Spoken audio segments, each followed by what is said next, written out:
guys, this is Charlotte, and you're watching Going In Raw. What's up, it's your girl, Sasha Banks, Legit Boss, and you're watching Going In Raw. You like that? What's up? This is the most must-see WWE superstar of all time and his lovely, gorgeous wife. Marie. And you are going in SmackDown Live. This is the glorious one, Bobby Roode, and you're watching Going In Raw. Hey, friendo, Steve here. And Larson. Yeah, welcome back to Going In Raw, the only pro wrestling podcast you need to be listening to right here, youtube.com/Steven Larson, and available wherever fine podcasts are. Be sure to hit that subscribe button and the notify bell next to it on YouTube if you want to make sure you're always getting your daily Going In Raw notifications. Also available wherever fine podcasts are, including CastBox and, of course, the Apple iOS podcast app. We recently switched servers again, which means that I think everything seems to be okay so far. There's been a couple little hiccups along the way. Yeah, we're working to smooth everything out, so hopefully soon that'll all be done. I know I think on the iOS podcast app, I think there's a little thing that says, this is moved locations, and you just swipe one button. Maybe that was in CastBox. It's CastBox. That was on CastBox, and it goes over. Everything else should be normal. If there's any problems with any of the audio format stuff, yes, please let us know. This should be the last time we switch servers in a very long time, I would hope. Let us know. Let us know on the Twitters at RealGoingInRaw. Yes, please. And we will have our people work on it. We're also on the Patreon at patreon.com/Steven Larson. It's a fantastic way to support Going In Raw. You kick us some money, and we kick you stuff. For example, $20, you get to have your video question answered on Matt Chat every week. Correct. Or whatever month you've pledged. And you get the Friendo Care Package. It's a comic book, stickers, and a poster and a postcard. It's a great deal. And it also helps the show. Yeah. Good stuff. This is exciting, Larson. NXT TakeOver. Chicago, yes. Chicago 2. Another solid outing from TakeOver. My only qualm, and I think it's kind of yours, a little predictable. Yeah, but when the storytelling is as good as what it is. See, like for me, and granted, everybody's different. I don't really mind spoilers of results, sure. But for me, it's process. I want to know how we get to the destination. Oh, yeah. That's more important than the results. Yeah. I mean, shocking stuff happens from time to time. I understand that. And typically, I really don't care if shocking stuff is spoiled for me. I care primarily, not only, but primarily about process, how we get to that point, to the end point, and what story is being told along the way. So in that sense, predictability doesn't really bother me because there's a lot of great story beats happening in pretty much all these matches. I'll add a caveat to there because I'm with you. However, if something truly shocking happens, I do prefer to watch it live. But I don't really mind if I kind of know. I mean, it's wrestling. You can usually figure things out in advance, unless it's like Okada, Luke dropping his title to Omega. They're really good at that kind of stuff. But no, with TakeOver, you kind of figure Shayna Baszler was going through Nikki Cross. Because, for one thing, it seemed obvious that Nikki Cross is heading to SmackDown with Sanity. And it seems obvious they're keeping that belt on Shayna Baszler for a little bit. Just character-wise, it made sense. Shayna Baszler was going up against something that she's never seen before, pure insanity, if you will. And so, how is she going to get through that? That's her journey right now. Yeah. Is figuring out different types of competitors, of opponents. Similarly, Aleister Black, he seems to be sort of on the Finn Balor track. Yeah, definitely.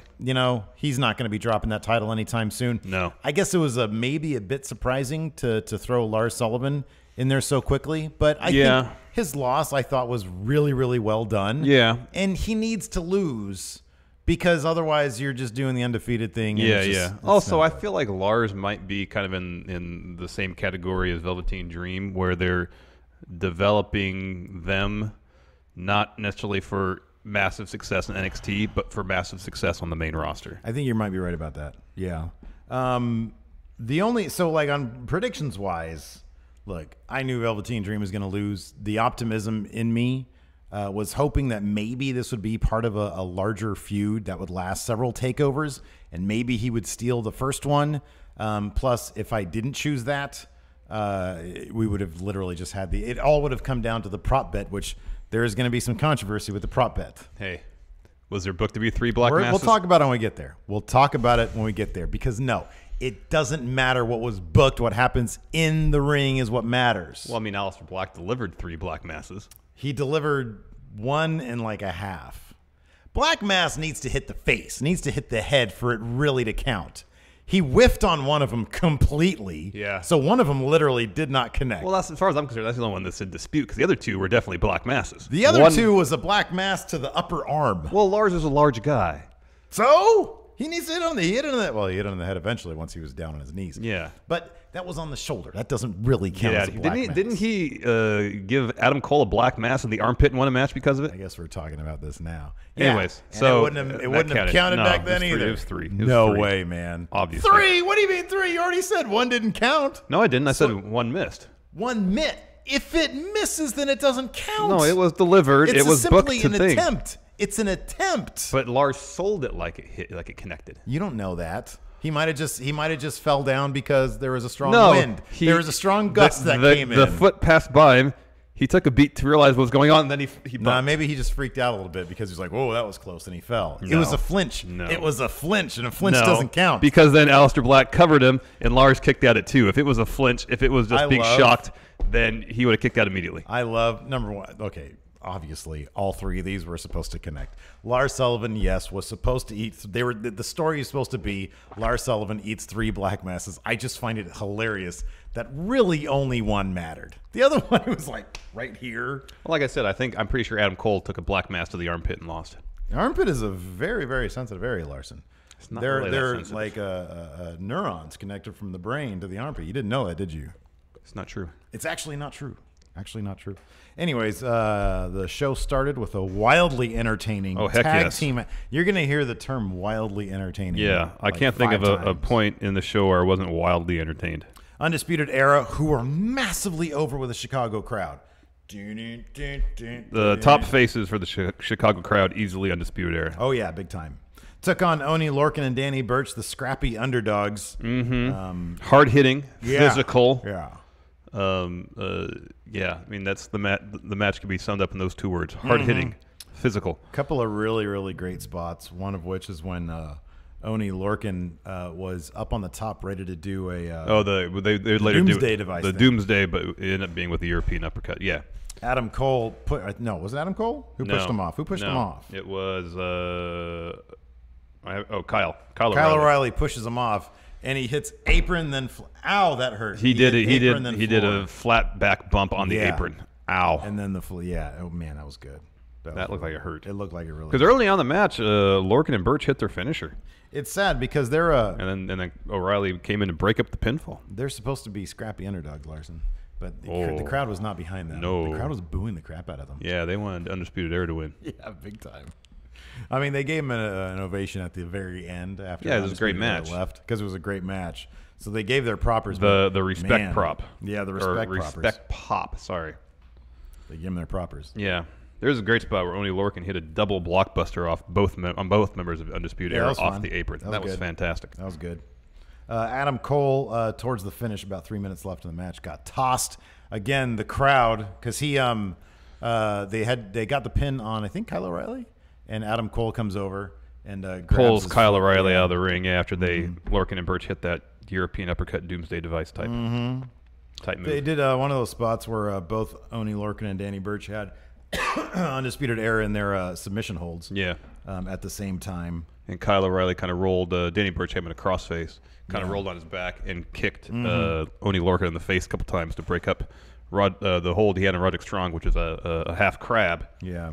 But in the end, Roderick Strong pins Oni Lorcan after this iteration of Undisputed Era tag team version of total elimination. Slightly different than how Fish and O'Reilly do it, but at its heart, the same thing. Yeah. Picked up the win.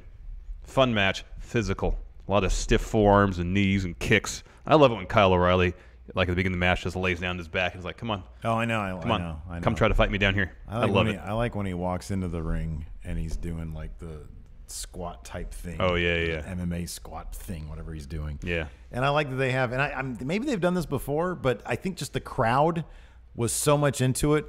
When Roderick Strong and Kyle O'Reilly both did a gesture with the Adam Cole baby. I hadn't noticed that before. Maybe they've done it before, yeah. Yeah. But it was just really super effective with the crowd being so into it. Yeah. Man, what a flippin' faction. Oh, the best. I love them. They're the best thing in NXT right now, as far as I'm concerned. Best. Moving on, we had although these two competitors here, Velveteen Dream and Ricochet.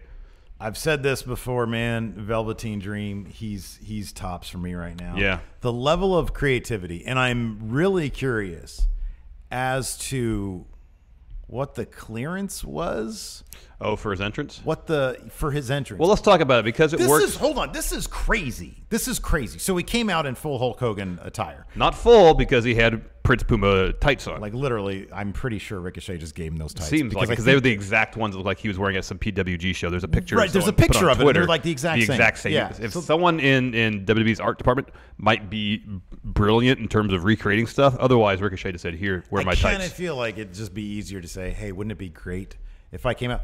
The brilliant kayfabe, how that happened? Did Velveteen Dream literally go to Ricochet's house and stole them? He stole it, or he seduced him, and Ricochet is like, oh my god, I can't believe he just seduced me into giving me him as my pants. Yeah, and he doesn't want to say anything about it. Maybe like, maybe Ricochet was cleaning out all his old ring gear, put up on Craigslist or something. Yeah, that's what I'm thinking. Yeah, and Velveteen Dream saw it. Yeah, and said, oh, "This could work." He clicked buy now. Yeah, exactly.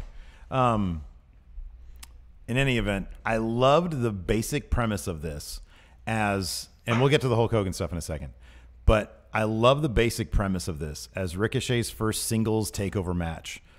Anything you can do, Velveteen Dream can do better because it's framing everything Ricochet does, everything he brings to the table, everything he brings to NXT, which is incredible, which is all incredible stuff, and it's showing why he is the one and only. It's showing why he is the only guy in wrestling who can do what he does.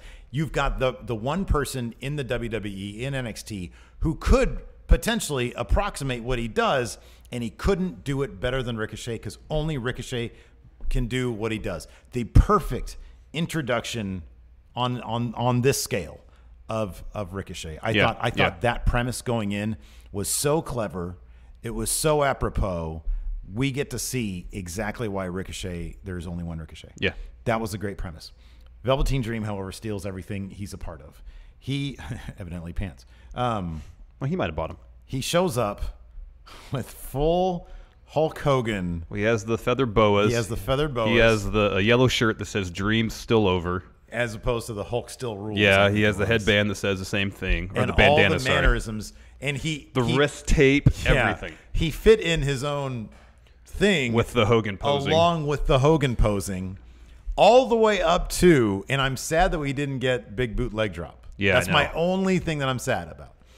But including the strut where Hogan sort of sticks his butt out. He even did this. He did this, and he was doing this as he jogs around his opponent to start the match. Yeah. I really hope we get a sequel where he comes out as Hollywood. That's probably going to be besides. Well, my worry is that someone on Main sees this and thinks, "Oh, wow, he's really good at impersonating." Don't say that. Old wrestlers. Oh, he's going to do the Damian Sandow. Oh, don't say that. I hope they don't.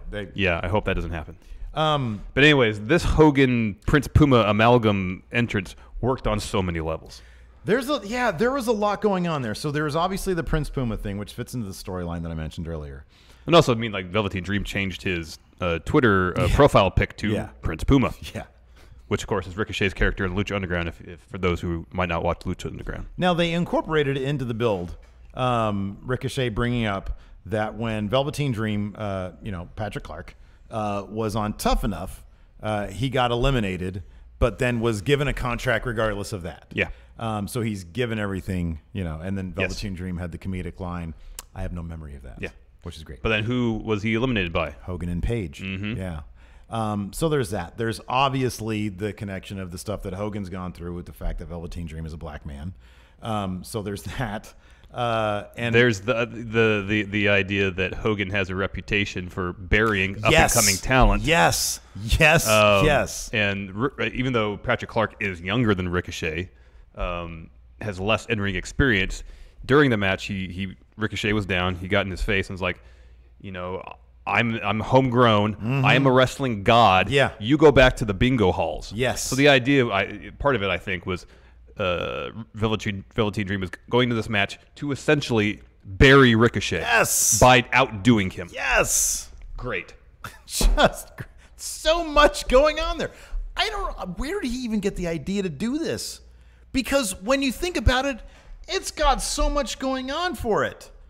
And then he actually pulled it off. I am really curious to know what the genesis of that idea was. Yeah, I know. And what like levels of clearance there was. If even half of Velveteen Dream is Patrick Clark, that kid is special.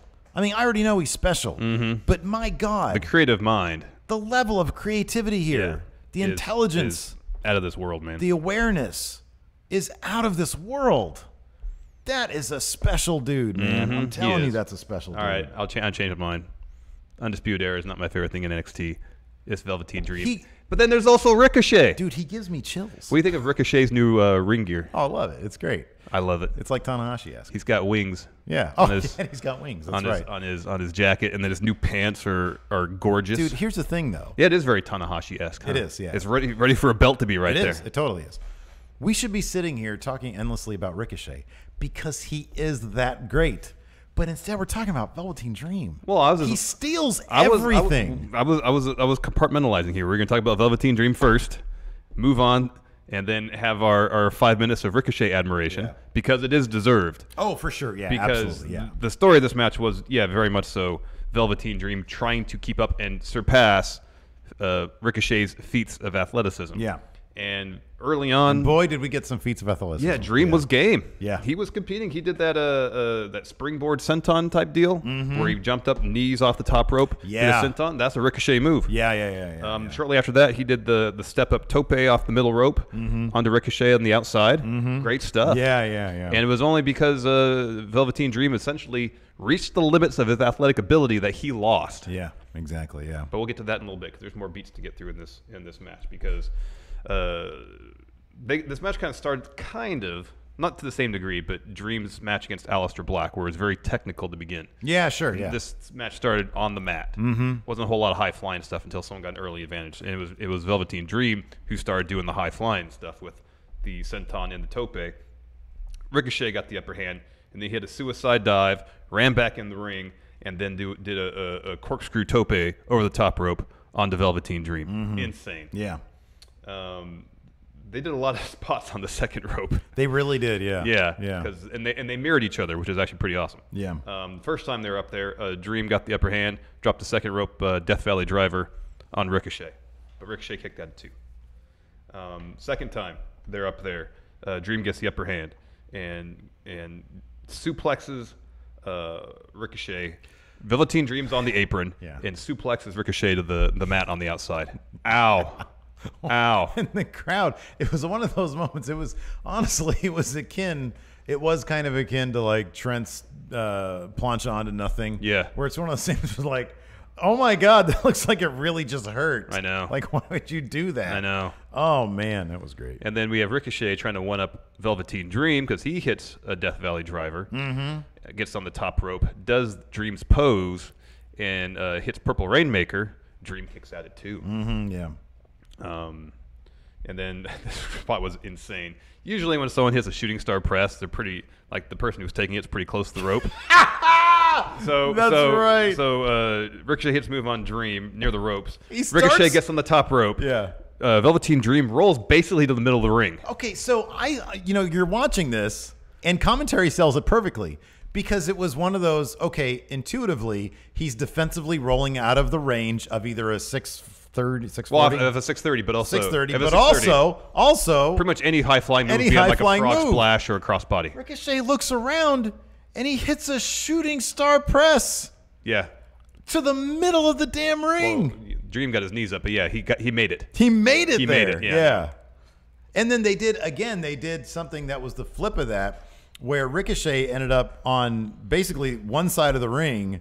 Velveteen Dream goes to the other side of the ring. Tries to coast Purple Rainmaker. A coast-to-coast Purple Rainmaker. And again, he would have hit it had it not been reversed. I think Ricochet rolled out of the way or something like that. Yeah. But he was, the feats of athleticism.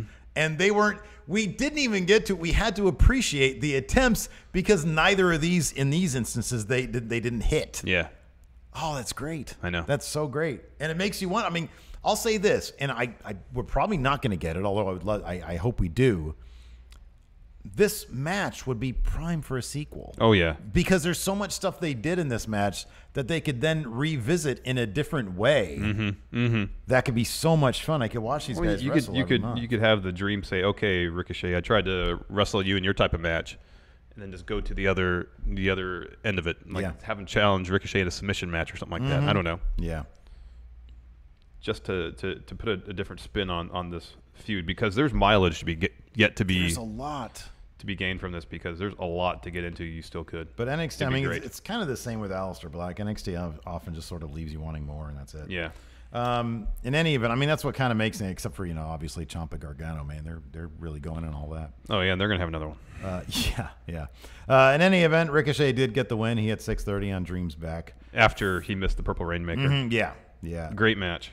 Oh, just absolutely stellar match. After that, we had Nikki Cross versus Shayna Baszler. This was more, and you kind of knew this going in, this had way more to do with character than any stellar ring work from either of them. I mean, they're both fantastic wrestlers and everything. I think Nikki Cross more so than Shayna Baszler. But this is all just an extension of what we've seen already. Nikki Cross, crazy as crap. Shayna Baszler used to tapping people out, but she's never really dealt with crazy to this degree. Right, exactly. And if this is Nikki Cross's NXT farewell, it's very fitting. A good way to send her off to the main roster. Yeah. Early on, Nikki, right as the bell rang, she looks at Shayna and says, "Do it, do it." Yeah. Starts gesturing with her hands to put the choke on her, and Shayna's like, "What are you talking about?" And then she gets down. I think she turns her back to her, says it again. She does, yeah. Gets down. I think she gets on her knees, too, and does it, doesn't she? I think so. Shayna doesn't do it. Shayna was delivering some vicious knees to Nikki throughout this entire match. Yeah. There's a spot where Nikki Cross gets a sleeper on Shayna Baszler. Happened once in the ring, again on the outside. And once they get to the outside, Shayna drops Nikki back first across the base of the ramp, which, of course, is just steel. It's metal. Yeah. So that was a rough spot. And then Shayna was destroying Nikki with a couple knees, and Nikki was just no-selling him, laughing. Yeah. Huge smile, screaming at her. She eats the third, more screaming, more laughing, and then Nikki catches the fourth.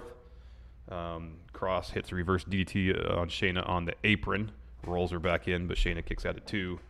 Eventually, Shayna gets her rear naked choke on Nikki, and they did, a spot we've seen a bunch of times where the face, instead of tapping, will just pass out. But there was this great moment where Nikki was kind of smiling and laughing. And she does like a smile as she's drifting off to sleep, basically. It was a twist on, like you said, the face just passes out instead of taps out. And then when she woke up, she smiled again. So whatever it was she was looking for in that head of hers, she found. And so for her, this wasn't obviously necessarily a about loss. It wasn't necessarily a loss, exactly. So it was a fun character, but I'm totally fine with Shayna Baszler, them focusing more on her character matchups. Yeah. Because there are some fantastic characters in the NXT women's division, and I think that's probably a smart way to go. She's probably not at the level where she's going to put on like a 4 or 5 star match, and so what you want to be doing is building her character so she doesn't. There's the danger that with the MMA thing, she could be one-dimensional. I think this was a great way to ensure that doesn't happen. Yeah, they've done a really good job of building up her character. She's done a great job portraying that character thus far. Then we saw EC3 was chilling in the crowd. Yeah, we got a shot at him. But he's already signed to NXT. He's been around for a bit. He wasn't had a match tonight, but then we saw Keith Lee. Yeah, we saw Keith Lee. Oh, that was great. He's got the nicest smile in NXT, man. He's got such a what is the word? Kind smile. And that dude is awesome. Yeah. So that's very exciting. Yeah, that's gonna be awesome. That is gonna be great. When Ricochet was in the crowd. They call him Trevor Mann or Ricochet? They called him Trevor Ricochet Man. Yeah, okay. I remember that now. So then we had our NXT title bout. Yeah, Lars Sullivan challenging Aleister Black. This was a pretty, the story of the larger, stronger opponent trying to overpower the quicker, faster, more agile opponent. Pretty much the story going on here. Because very early on, Aleister just started overpowering. Lars started overpowering Aleister Black. That spot where you talked about this the other day to me, I think prior to. I don't think I'd seen the show yet. Where Lars pretty early on goes for a diving headbutt off the top rope. Yeah. And Alistair got his knee up. A knee up, yeah. Yeah, and so kind of took the brunt of Lars Sullivan's weight, or at least upper body weight, on his knee. What I noticed is when he got the knee up, he kind of was bracing it with his hands. Interesting, okay. So it wasn't like he was just eating it all And with his knee. I know that Lars, it's not like he landed flush on the knee. He's coming at it from an angle, but still, that's a lot of weight. That's a dangerous spot. At a very high velocity. Yeah. But give it up for Lars Sullivan and Aleister Black, of course, but Lars Sullivan for... Kind of slipped into his voice there. for Aleister Black. For getting up there and doing that. Yeah. I mean, he's doing some stuff. I'll be honest with you. Sometimes when I watch him do the things that he's doing, I understand that it adds so much to his moveset, but sometimes it looks like it's gonna end bad. You know what I mean? Like his knees are already not great because he had a knee injury. Oh, Lars Sullivan? Yeah, I'm talking about Lars Sullivan. Aleister Black is great. I don't like his. He didn't do that this time. No, he didn't. Yeah. When he did his moonsault, it was a move, and he held on the ropes. Yeah, right. But no, Lars Sullivan. He does a lot of stuff that sort of, it's like, oh, wow, big man did that. Guys falling on him.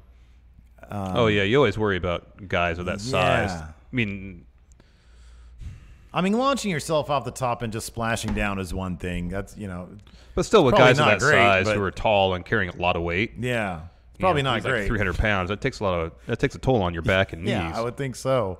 But, when guys are flying on you, when you're deadlifting people, it kind of makes me hurt a little bit. And I just want to say, hey, big man, slow down a little bit. Mat-based wrestling. Take care of yourself. It's okay to sit on or lay on somebody and just drop elbows on them from time to time. He has got a great face, though. Yeah. That face is fantastic. Yeah. I can see him on SmackDown soon, kind of assuming a Braun Strowman type role. I could totally see that.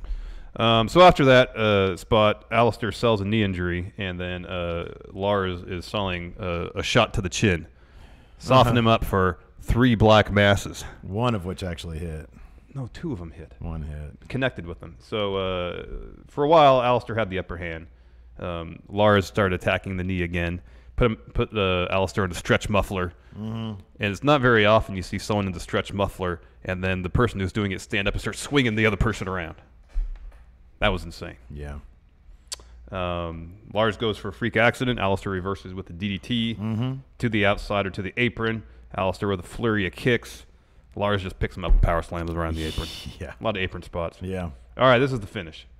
So we're back in the middle of the ring. Alistair hits the black mass, at least scripted to do so. It misses by probably about that much.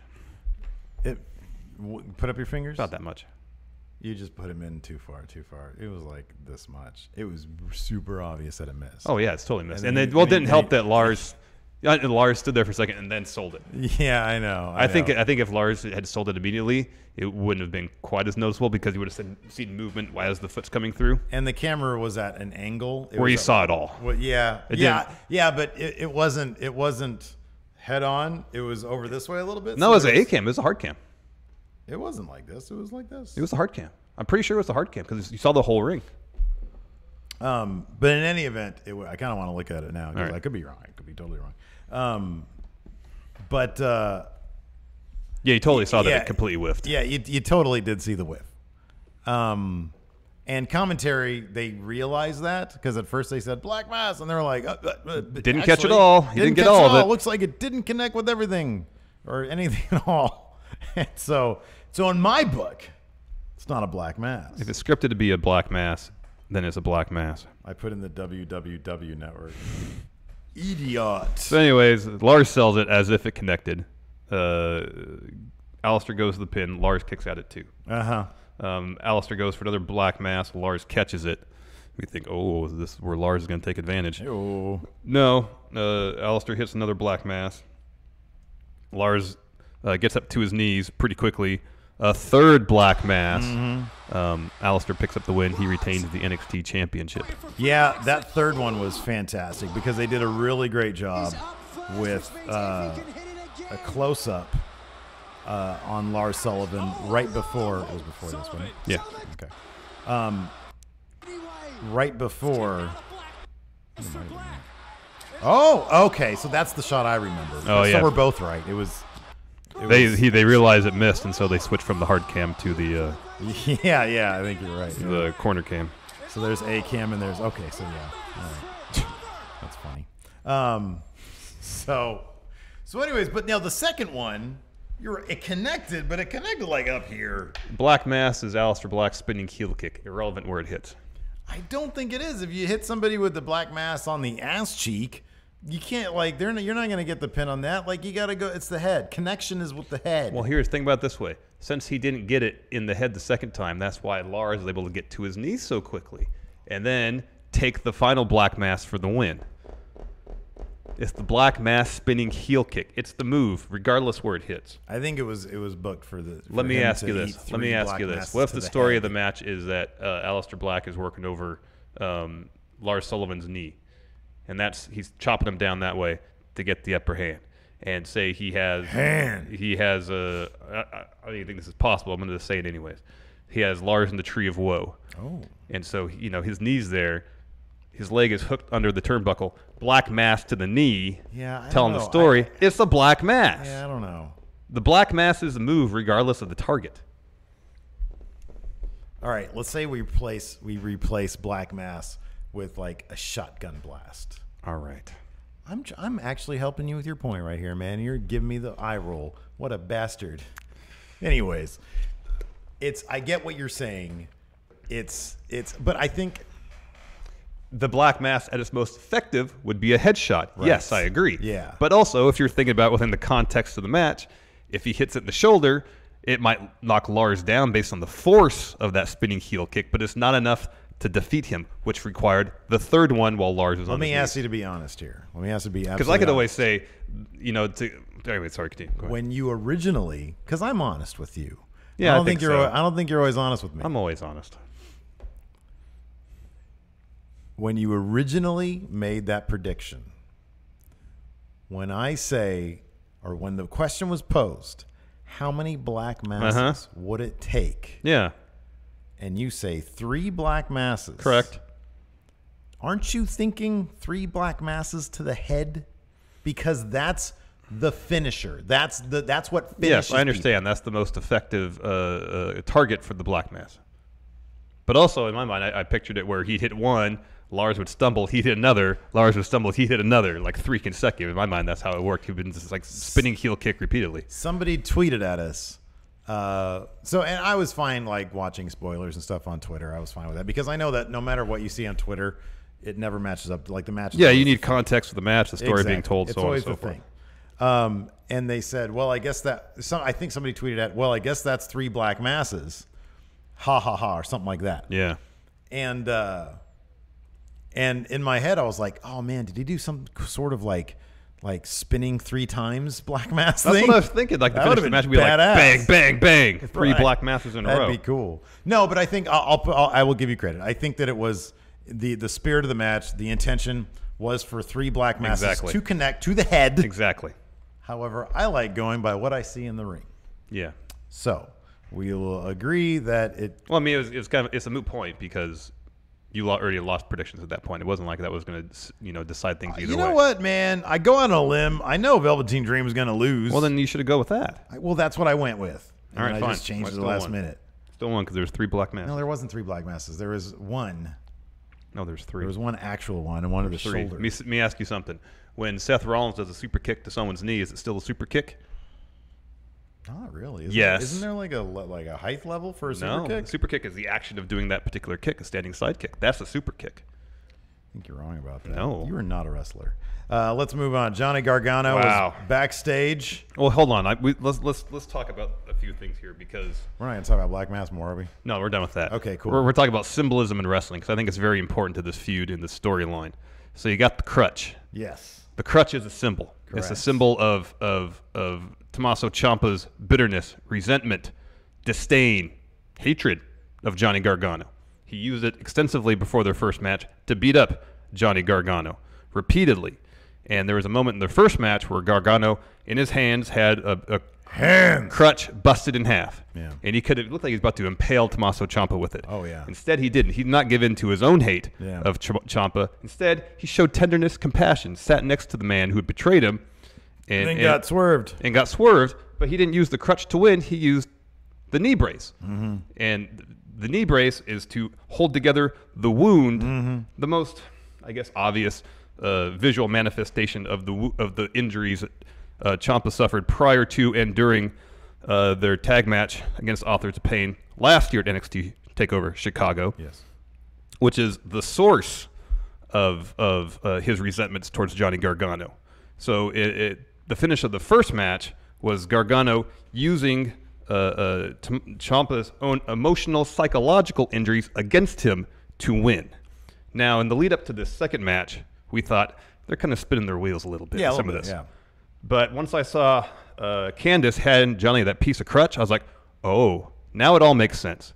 They had to hit those beats to drive Johnny to the edge where he would succumb to his own hate and kind of become what he didn't want to be. He's essentially become, by the end of this match, Tommaso Ciampa himself.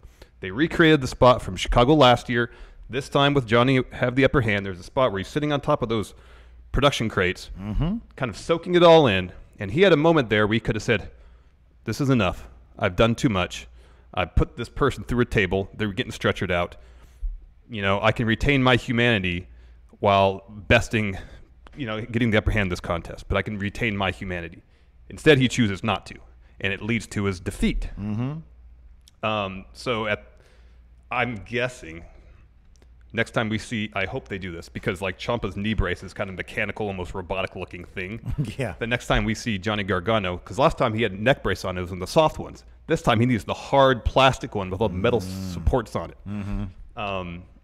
Like each of them have to have that symbolic Visual representation of their emotional and psychological injuries as well as their physical ones. Yeah, I like that you bring up the shift in his mindset with the humanity stuff, because that's what corresponded with the wedding ring bit. I love that. I thought that was so great. And you're right, the stuff where they mirrored that previous match where Johnny's sitting up there. It's all great stuff. Like it's so creative. So as they've touched on the first match, they referenced their Cruiserweight Classic moment where Gargano beat Ciampa, and you could maybe say that's the start of Ciampa's resentment towards his former friend and tag team partner.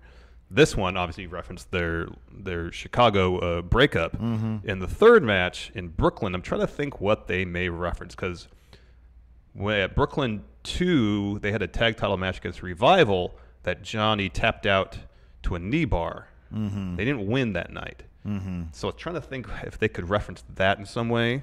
But then when they won the tag titles in the Toronto Survivor Series weekend, if they can, there's something there they can reference. You might be going backwards though. What if the Gargano sort of shift sort of continues along maybe a natural evolution, assuming Candice isn't the one to bring him back to his humanity? What if the next one sees Gargano in the role of, you know, the battered guy coming back for more with this stuff? Yeah. And the camo. And, well, then he's going to, you know, I mean, I think at the end of this, if Gargano's going to, well, there's, in my mind, this is what I hope they do. Third match is an I Quit match, and literally, if you say I quit, you're done with NXT. Yeah. That would be perfect. That'd be ideal.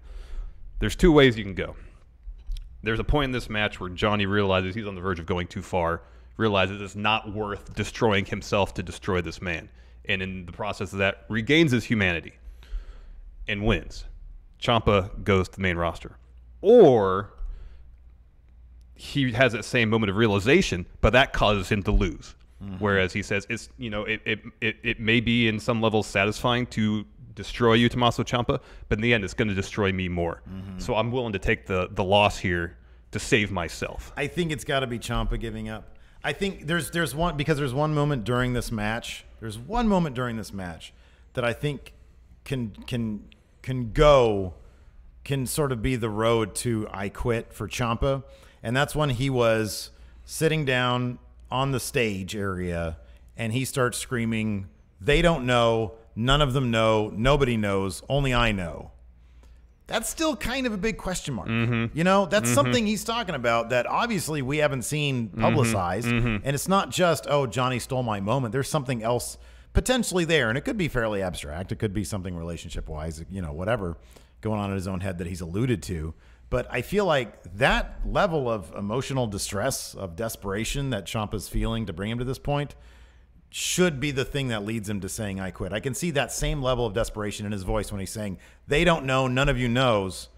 I could see that level of desperation in his voice, hearing that when he says I quit. When he just emotionally breaks down and he can't do it anymore. Because it's kind of obvious that some of this is tearing him apart also. Yeah, and I loved how they've been showing that physically. After the first match, we had the Rock tape on his face. Right, exactly. Yeah. And he'll be posting pictures on Twitter of him bleeding and there's that one match he had on TV night against Gargano where he had like a huge scrape on his hip or something, and they just put like some sort of like medical tape or something over it to cover it up. But it's like, wow, he looks like he's literally falling apart. Yeah, he looks like growth hormones. Yeah, and it's great. I mean, it's in terms of telling the story, it's fantastic. Yeah, it really is. And I fully expect them to kind of go with that for Gargano now leading up to the next takeover. But he's got to have that moment where he's like, this isn't worth it for me, for my soul, for my humanity. This isn't worth it. This is destroying me doing this enough. Yeah. Whether he wins or loses because of that, I don't know. But I mean, I feel like that's got to be the.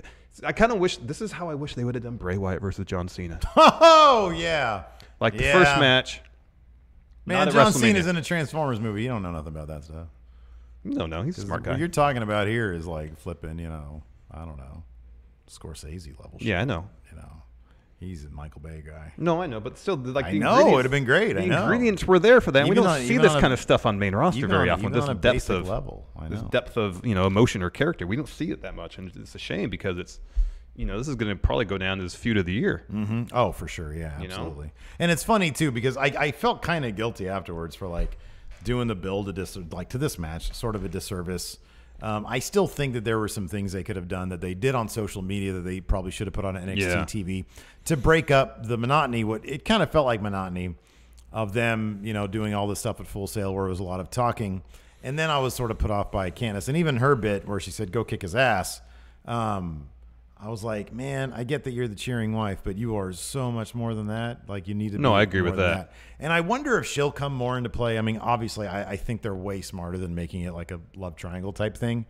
But I wonder if she'll come into play in some way that makes sense and works a bit more than just sort of, being a bystander. But in any event, this was a fantastic match. It was a lot of fun. And it was absolutely brutal.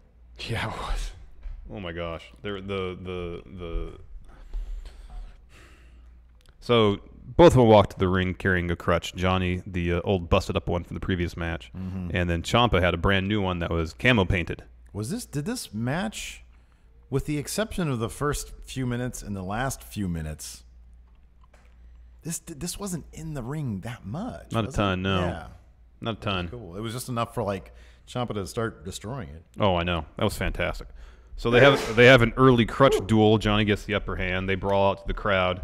There's a fan that is holding up a Gargano sign. A very stiff Gargano sign. Yeah, Ciampa takes it for him, realizes there's something else going on with it, knocks on it. Gargano hits him, rips the paper off the sign. It's a stop sign. Yeah. Speaking of metaphors and symbolism. Yeah. Then they go back in the ring. Gargano goes under the ring, produces some trash cans, some more weapons. They eventually, do some weapon brawling in the inside. Gargano hits a suicide dive, brawl on the outside. Ciampa puts a chair around Johnny's neck, and he brings the ring steps around, so they're right in front of the ramp, and he just rams Johnny right into the ring steps. Yeah. Ow. And then Johnny, I thought he was busted open because the ref was putting gloves on. Yeah. But I didn't really see any blood. Yeah. But anyways, he puts Johnny's head on the ring steps and just throws a chair at it. Brutal. Yeah. Brutal. Johnny takes off his belt, starts destroying Ciampa with it. Yeah, that was good. Crowd was eating it alive. Oh, gosh. And there's a great spot where Ciampa hits Project Ciampa, follows it up with a knee with garbage can lid between his knee and Johnny's face. Johnny kicks out at 2. Ciampa hits like his white noise type move on the ring steps. Yeah. Johnny kicks out at 2. And this is the spot where Ciampa goes under the ring like looking for a weapon. Instead finds some bolt cutters and he cuts the ties that keeps the canvas onto the ring. Starts stripping the mat away. Yeah. So it's just board, exposed wooden boards underneath. Teases a move off the top rope onto it. But Johnny reverses. Cheeky Nando's for Ciampa. You can tell I was into this match because I wrote a lot of notes for it. It's like a page worth of notes. Yeah. Now there's a spot where Johnny hits a super kick on Ciampa. Ciampa hits him with the crutch. They both fall. Johnny falls on top of Ciampa. Ciampa finds a way to kick out at 2. Johnny this is goes great. for the plancha over the top rope, and Ciampa throws a garbage can lid at him right at his face. Right at his face. Gosh. Mid-air, yeah. Ciampa goes for a running knee. Gargano gets out of the way, so Ciampa ends up being the ring steps. And then Gargano goes after his knee with the chair because Ciampa's like trying to take the knee brace off. Another little story beat, like in referencing the first one, where it was that moment where Ciampa took off the knee brace to really give a good knee to Gargano, and again Gargano exploited all that to ultimately win the match. But rather than take a similar tact, letting Ciampa give Gargano the opening essentially to victory, he just went and started wailing away on the knee with a chair. Yeah, that's an interesting difference between the first 2 matches, or first match and the second. Ciampa put Gargano, and Gargano escape. Gargano starts reaching for the busted up crutch, and Ciampa starts dropping forearms on Johnny's neck. Oh, God, there's like 6 forearms in a row. Yeah. Oh my gosh. Anyways, Ciampa hits Johnny in the neck with the crutch, kick out at 2. Then they start walking up the ramp, obviously referencing last time they were in Chicago, where Ciampa's up talking to Gargano all the way up, throws him into the LED screen again. They start making their way over to some. The announce table wasn't over there like it was last time. Yeah. So there's some production crates set up with a table below, so they worked their way up there, and Ciampa takes the Gargano's wedding ring off his finger, Cocks a big looks old at loogie it, at it, spits on it, and throws it. Chucks it, yeah. And then Gargano takes this opportunity to white noise Ciampa off of that through the table. And I realized there was a piece of carpet taped on the floor there, probably with about a 1/4 inch of padding. Yeah. Ow. Yeah, dude. Looked like Gargano could have broke his tailbone on that spot. Ow. It looked bad because it was pretty high up there. It was pretty high. So Gargano gets up on the production crate, sits down, obviously referencing the last time in Chicago, where Ciampa was sitting on the announce table kind of surveying the damage he had caused after turning on his best friend and tag team partner. Medical staff come down, put the collar on Ciampa, put him on a stretcher, and you see Gargano processing. And he starts looking at his hand and he notices that his ring is gone. And that's what he snaps completely. Yeah. Completely snaps. Yeah. And so Nigel had a great line. Says, has Gargano become what he despised? Yes. Yeah, that's the story. The obvious answer. So anyways, Gargano starts fighting off all the security and medical staff, takes the stretcher, rolls it down to ringside with Ciampa on it, dumps him off. Well, it's great because like he doesn't roll it down. He grabs it and starts trucking down to the ring with it until with purpose, with purpose, exactly. Yeah, he's just got it with him, and he's got this look on his face he haven't seen before, and it's like, there's a total turn happening. Yeah. He dumps him off stretcher, puts him in Gargano escape. Ciampa starts tapping, but the ref just disappeared. I don't know where the ref went. No, it was when the ref was up at the ramp when Johnny threw everybody off of everybody was trying to attend to Ciampa. They were trying to keep him away, and he chucked one of the helpers, I think it was probably a Performance Center guy, into the ref. Gotcha. Who then fell. Gotcha. That's why he was gone. Gotcha. So Ciampa's tapping, but no one's around to see it.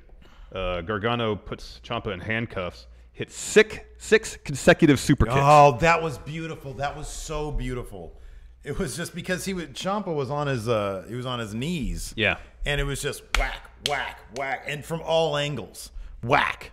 Yeah, it was crazy. It was fantastic. Puts him back in the Gargano escape. Still no ref. So security's down the ring. They tear him apart. Johnny beats them all up. Meanwhile, Ciampa rolls over to the exposed wooden area of the ring. Ref is back in the ring. Gargano walks around the ring and is about to enter where the exposed wooden boards are. Ciampa grabs him, DDTs him through the ropes onto the exposed wood. Gets the cover and gets the pin. Yeah. Ciampa wins. This is a great moment afterwards where Ciampa makes his way out of the ring and has to use the stretcher that he was boarded to earlier and kind of pulls himself up so he can walk up the ramp. Yeah. And the crowd at that point, at the very end, because Ciampa, I think, does his goodbye thing. Yeah. The crowd is full on, fuck you, Ciampa. Yeah. Yeah. Just over and over again. It was absolutely brilliant. Yeah. It was so good. So, like, man, what a match. Great storytelling. And it honestly does leave me wanting more. I'm really curious to see where they go. Because it can't just be Gargano and Candice showing up and talking a lot. It's got to be about literally Gargano, losing his humanity and in the process by which he reclaims it. And I'm really curious to know if in just a small way, if the ring is going to come into play. Not huge, but could they have, where it's going to be? Could they have these two guys somehow do a spot where they destroy the ring? Right. Yeah. Yeah. Yeah. Something like that. Well, I meant his wedding ring. Oh, that's what I meant. Because he chucked it into God knows where. Yeah. And it'd be kind of curious. I'm kind of curious to know if that's going to turn into a symbol of his humanity. Yeah, like you have to reclaim that. Yeah. It's gone. And next time I see him, I don't want to see that wedding ring because I want him still to be in that mindset. And Candice is going to be like, dude, you haven't even looked for that thing, or whatever. I don't know, something cheesy, not too overboard with it. Yeah, because you don't want to get into cheesy territory. But still want them to destroy the ring somehow.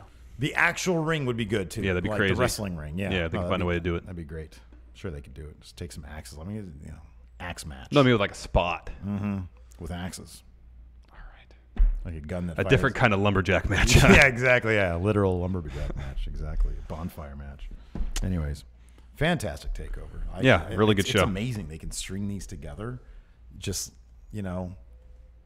so easy. Well, I'm sure it's not easy, but they've really done a great job of setting incredibly high expectations for every takeover and somehow exceeding those expectations. Yeah. Like I'm absolutely curious. Like if there's any time I'd love to see a 24, it would be for NXT for these takeovers, because especially with this Gargano Ciampa stuff. Like the levels of detail in the storytelling, and it's so in depth. I would love to know who is producing this stuff, I know what the level of involvement, because it's got to be deep. Oh yeah, Gargano, Ciampa, probably Candice LeRae as well. Yeah, and then who else is in the mix doing this stuff? And you got to assume that Triple H is overseeing it all too. You would think, yeah, you would think. But I'm really curious to know who the creative is behind that stuff, because it's just absolutely fantastic. In any event, so yeah, we're going to find out. I guess, this week we're going to get the... it's War Raiders versus TM61, and then Dakota Kai versus Bianca Belair. The recap episode. Those should be two good matches, though. And there'll probably be some funny promos, too. Yeah. But then, so they're probably going to have some tapings this week or next week or something. Yeah. Are they taping... Well, I don't know about that. Are they taping NXT stuff in England? I have no idea. Yeah, I have no idea either. We'll find out, though. In any event, that's our show. Yeah. Thanks for watching. Hilton, is there any music around to be had or to be played right now? Can you do that for us? I'll do that. There we go. Oh, wait, no. There we go. Thank you, Hilton. Thank you, Hilton. Thank you. Anyways, that's it for the show. Thanks so much for watching. Until next time, glad you guys. Bye.